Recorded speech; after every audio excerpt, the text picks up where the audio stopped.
welcome to Ron Adventures, and for today's adventure, I'm going to Coron, but this time, solo travel lang ang person.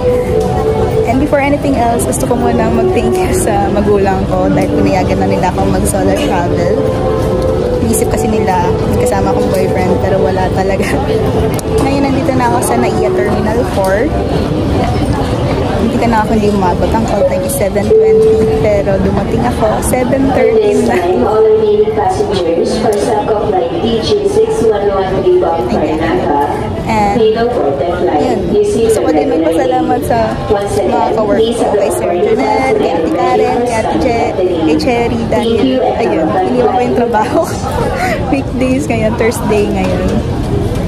Kaya naman ang pupunta ng Coron is for me to celebrate my birthday in advance kasi sa Monday pa yung birthday ko, December 18. So, good luck to me and hopefully ma-enjoy ko tong trip na to.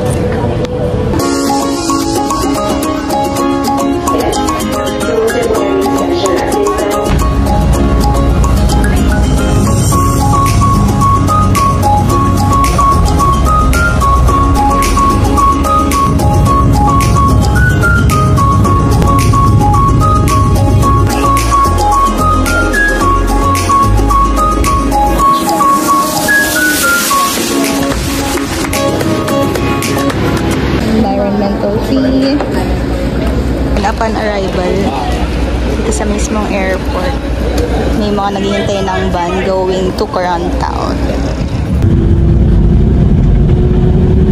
Dito ako nag-stay, Michelin. Look at the view. Ganda! Nakakatuwa kasi dalawa lang kami sa room. Dito sa second floor, dalawa lang kami. So safe. Wala masyadong kasama. Medyo masama yung pakaramdam mo para kung nilalagnan. And sinisipon talaga. Pero sa'yo naman yung punta ko dito, punta ko lang mas. Kaya, yun. Mahanap ako makakainan. Yung labas ng hostel namin, grabe. Provincia Fields. And dyan located yung hostel, Michelle Inn. Tapos ito lang yung Inasal Inns.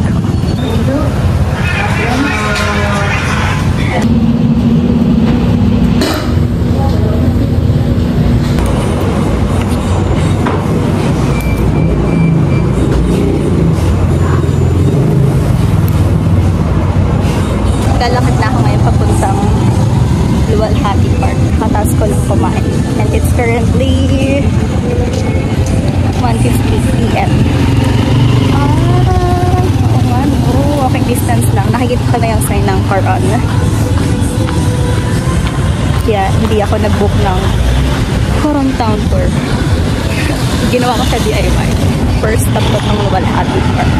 And iconic signage na I am in Coron. Ito pala yung Mount Tapis dito.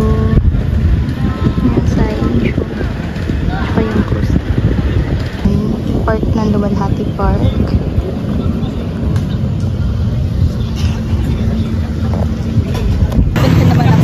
Church.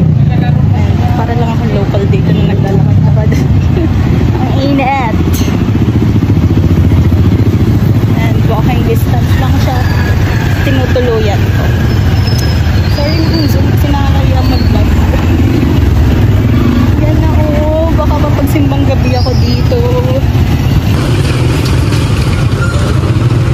St. Augustine Church. Yun na yung Mount Tapia. So nakikita niyo ba? Ayun o. Schedule of masses dito sa St. Augustine Church. So guys, it is my first time to stay in a hostel. So hostel meaning may kasama kang ibang tourist sa isang room. And dito ako nagstay sa Michelle Inn for as low as 650 per night. Yan, direct akong nag-book sa Facebook page nila kasi mas mahal sa Agoda. And yan, quick room tour tayo dahil wala naman ako kasama dito sa ngayon. Third floor located yung room namin. Ito. Pagpasok mo, mayroon dalawang room. Toilet. And shower. So, may din dito. Ito yung hostel rooms. Pasok nyo dyan. May mirror, drawer, Ito na yung mga bed. So, itong room na to is 4 mixed dormitory. So, meaning may kasama kong posibleng may kasama kong girl or boy sa isang room. Tagi-isang bed. Tapos, locker. Kung saan pwede mo ilagay yung mga personal belongings mo. Yan, nakalock siya. Yan. Spacious din yan. Ang laki din yan. You know. Tapos, may hanger. And then, sa bed naman, ayan. Ganyan kalaki yung bed. Wait lang, ayan. Spacious din siya and comfy. Meron ding sariling ilaw and sockets. May kasama din tong blanket and towel. So, ang pinili ko talaga yung sa baba kasi ayoko na umakit sa taas. Parang ang hassle. Na-request ko talaga yan. Tapos may aircon din. Tapos, terrace na. Yan. Ito yung view. Ang ganda, no? So, dito ako nagstay sa Michelle Inn dahil accessible siya and affordable. Actually, dalawang hostel yung pinili ko. Yung half hostel. Yung half hostel kasi sobrang daming amenities talaga. Parang masusulit mo yung hinayad mo. Meron pa siyang indoor pool. May bar din sa taas. Dito sa Michelle Inn naman, konti lang yung amenities pero mas malapit kasi siya sa center ng town and dun sa mga attractions. Actually, kanina, nagpunta na ako sa Luwalhati Park. Wala po yatang 5 minutes. Nakarating na ako. Tapos, sa San Agustin Church, wala pa rin 5 minutes. Andun na ako. So, walking distance lang din. Mamaya pupunta ako ng Mount Tapias. And it's currently... Mabas na ba? Mating na yan. Wala akong relo. 3:20. Mamayang 4. Lalabas na ako. Para pumunta ng Mount Tapias. Sorry na kung ganito talaga yung boses ko. Suma kasi talaga pakaramdam ko. Pero I want to make the most out of this trip. Happy birthday to me! Ito yung birthday gift ko sa sarili ko, guys. I'm on my way to Mount Tapias. And walking distance lang siya according to Google Maps. 20 minutes daw. Medyo matarik ang daan. Ito lang ako sa Tapias Road. Ang tarik ng daan, nakikita nyo ba? So, yun o, kita nyo ba?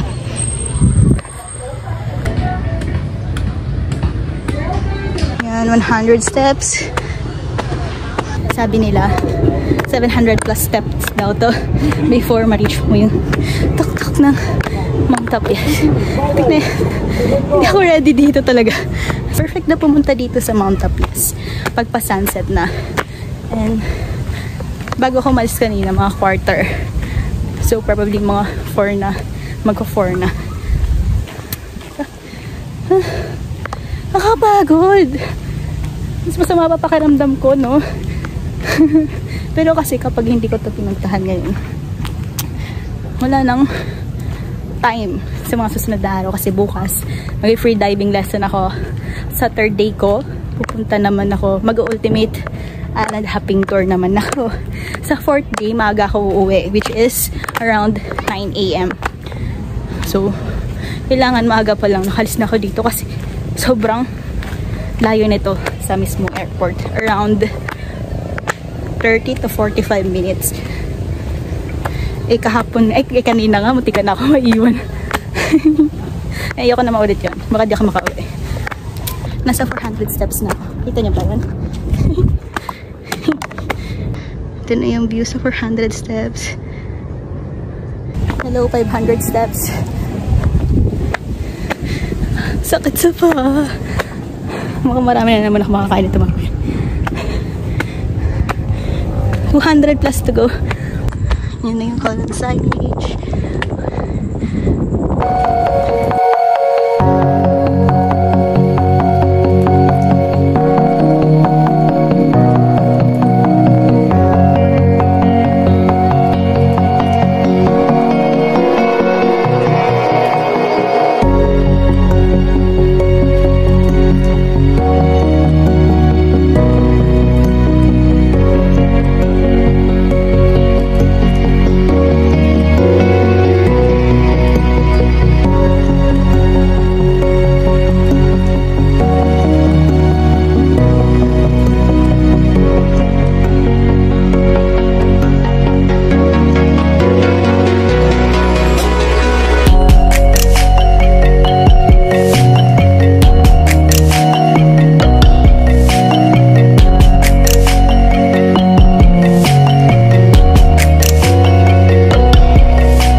guys, after this, punta naman ako ng Makinit Hot Spring.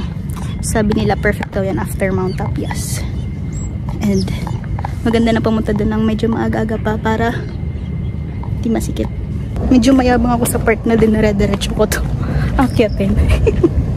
Hindi ako nag-stop. Kasi kapag huminto ako, mas lalo akong mapapagod. Wala lang, natatawa lang sa mga nakasalubong ko. Kasi ganun din ako kanina. Hingal na ako.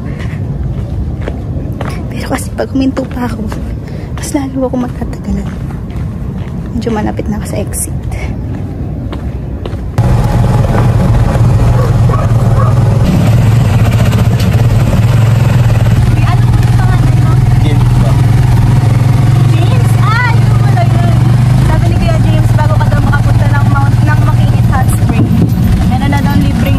At saka powder. Kasi daw sobrang lubak dito. Tapos may alikabok pala. Hirap dito pag maulan, no? Maulan. Hindi makita yung Tsaka maputi. Makinit Hot Spring. 300 pesos yung entrance nila for adults. Mahal. Char. Sana sulit. And it's currently 5:20. Maaga-aga pa. Inagahan ko talaga para konti lang din yung tao. Sana may mababaw na part. Baka di ko abot. Hot Spring.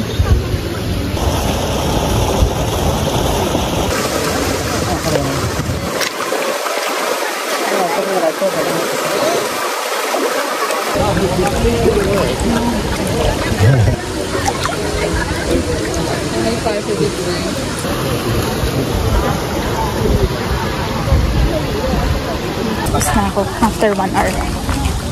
Every 5 minutes in-advise din ang umakon kasi sobrang init na.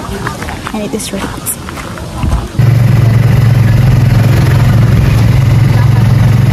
Macdo in Coron. Aray, meron pang Italian playground. Napilitan akong mag-McDo kasi kinokolekta ni Kuya yung toy dito. Ito na lang yung isa and last day na ngayon.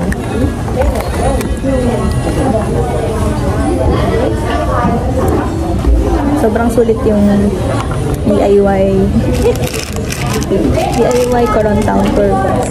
And thankful ako na mabait yung nakuha kong tricycle driver, si Kuya James. Kaya kapag pumunta kayo dito, book nyo siya. Ilagay ko yung contact number dito. Nakakatawa siya. And hindi ka mabubore. Bait niya kasi binigyan niya akong discount. Thank you, Kuya. Kaya masasabi ko, goods talaga na hindi ako nag-book ng Coron Town Tour. Kasi okay din yun kasi mas na-maximize ko yung time. Lalo na sa Mount Tapias. And sa Makinit Hot Spring, though, siyempre, kailangan 1 hour lang or less. Kasi, nakakaya din sa mga driver na nag-drive talaga. Si Kuya James, sinintay na din ako sa labas. Mahirap sumakay din. Nabuts.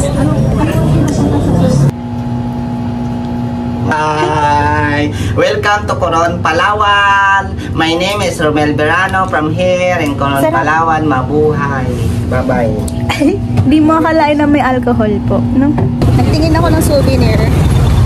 Medyo pricey. Pero ang bait nila kasi may pa-pretties. Medyo gumuguhit na yun. Pero hindi mo malalasa yung alcohol. Nalakad na ako babalik. And pinili ko talaga maglakad para mas na-explore pa yung Coron. Daming souvenir shop, daming kainan. Umakit ako dito sa taas para kumuha ng tubig. Yan, libre yan dito, pati coffee. Dito located yung kitchen nila and yung private rooms. Bababa na ulit ako. Tahimik dito. Nakakatakot lang yung hagdan kasi spiral siya. So, mamaya ulit.